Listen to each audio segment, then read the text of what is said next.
3, 2, 1, go. Hi friends, welcome back to the virtual Clubhouse. It's me again, Miss Ilana, and we're back for another healthy living DIY. Today we're going to be making shea butter. Shea butter, Miss Ilana. How do you make shea butter?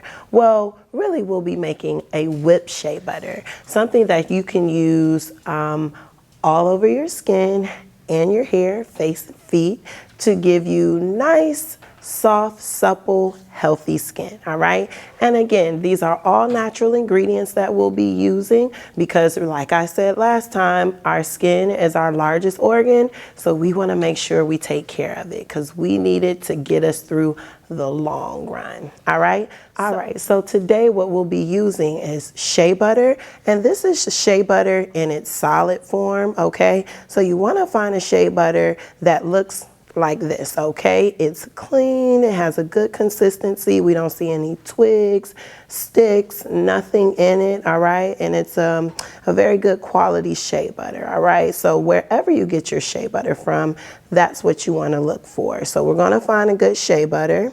We're also going to be using, again, I have my apricot oil.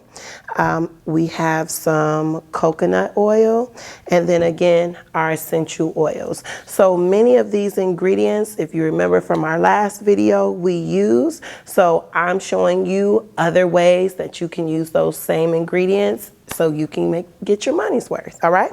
So what you need to do first is I took a half a cup of shea butter, all right?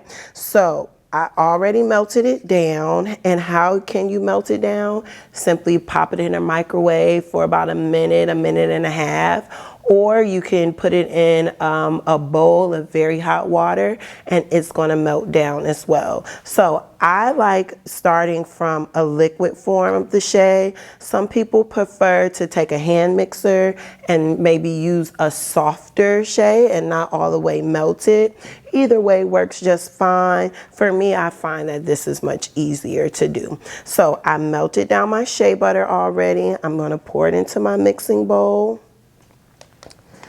I am going to take my measuring cup, and this is 1/4 of a cup, and I'm actually going to use half of this. So I'm using 1/2 of a 1/4 of apricot kernel oil. That comes out to about 1 ounce, all right? So 1 ounce of apricot kernel oil. And then I'm going to do the same thing with my coconut oil. And I like using these blends because all of them bring a little something different to the formula in terms of the vitamins and what they do for your skin, okay? So here we have the coconut oil, and I've mixed them together.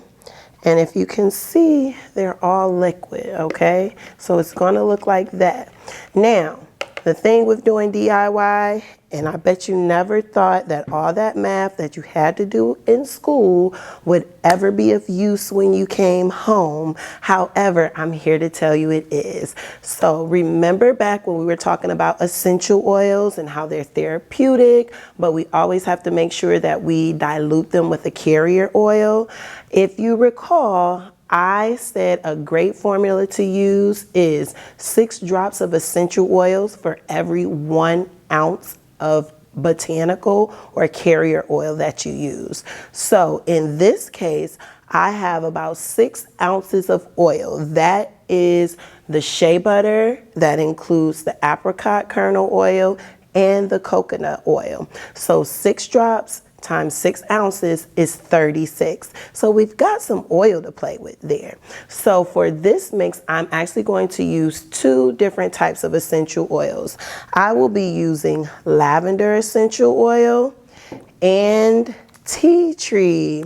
Well, Miss Ilana, why did you choose those 2? Well, lavender is just an all-around amazing oil. It is therapeutic in that it helps with insect bites, cuts and scrapes. It helps keep them clean. It's also a very relaxing aroma. The best thing that I like about it is lavender keeps bugs away. Who doesn't like that in the summer? Tea tree oil is another great oil that's very good with helping with skin irritations and also keeping the bugs away. So these two are great to use in the summer. So I'm actually going to use these two and split up my 36 drops between them. Now, I prefer the fragrance of lavender a little bit more than I do of tea tree. So I am actually going to put about 20 drops of lavender oil and 16 of tea tree. All right, so here we go.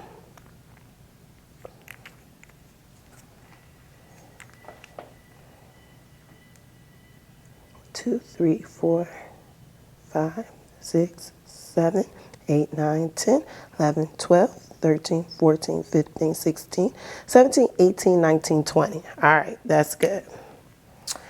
And then for the tea tree. And again, if you find that you want to, 5, 6, 7, 8, 9, 10, 12, 13, 14, 15, 16. Okay, sorry about that.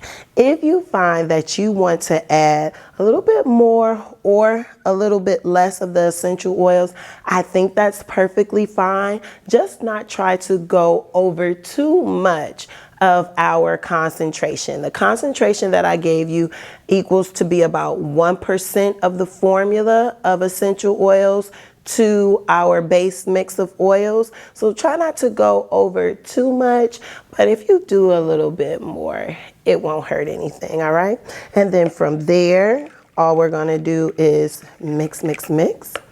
You wanna make sure that you have a container. I found these at the dollar store. You might already have them laying around at home. You know, your parents might have ones that they don't need anymore. But again, you can always find these at the dollar store. All I'm gonna do is pour this right into here. And then I am going to set it aside for until it solidifies. So it is actually going to go back to a solid form, and once it does that, it's all done and you are free to use it however you want. All right, so this is how we are making our Shea Butter Balm. All right, thank you so much. It's been my pleasure. I hope that you get to experimenting with your different oils, scents, and fragrances, and your skin is bomb this summer. Have a good one. Bye.